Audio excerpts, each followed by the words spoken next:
Hello दोस्तों, नमस्ते प्रणाम। आइए एक तुलसी विवाह मेहंदी रस्म होता है, उसी पर गीत गाने जा रहे हैं। मेहंदिया से रच द सखी, हाथ तुलसी मैया के मेहंदिया से रच द सखी, हाथ तुलसी मैया के मेहंदिया से रच द सखी।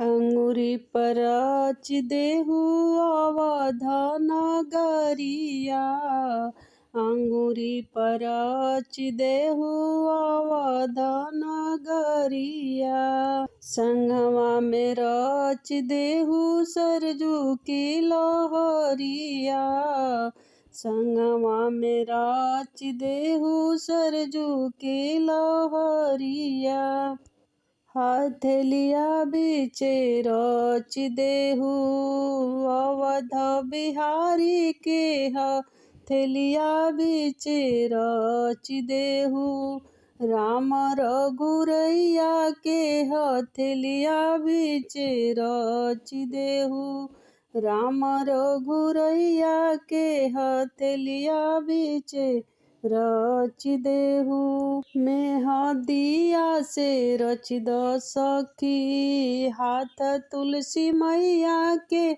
मेहंदिया से रच द सखी, हाथ तुलसी मैया के मेहंदिया से रच द सखी।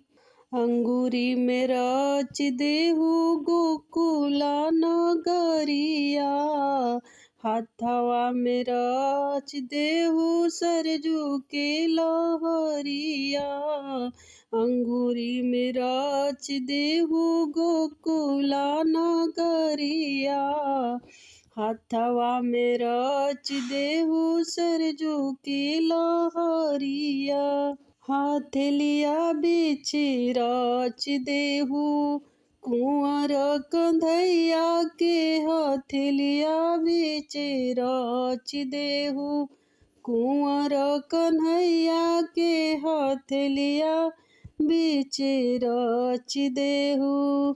मेहंदिया से रच द सखी, हाथ तुलसी मैया के मेहंदिया से रच द सखी, हाथ तुलसी मैया के मेहंदिया से रच द सखी।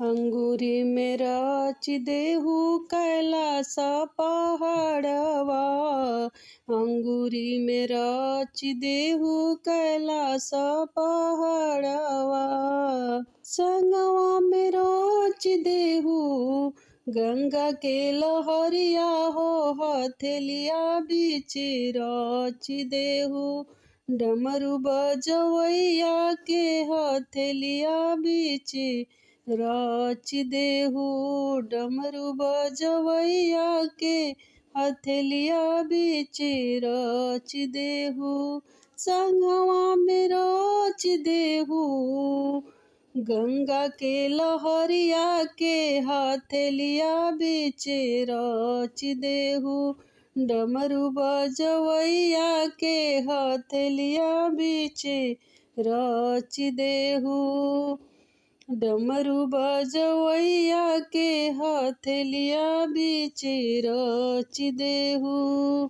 मेहंदिया से रच द सखी, हाथ तुलसी मैया के मेहंदिया से रच द सखी, हाथ तुलसी मैया के मेहंदिया से रच द सखी।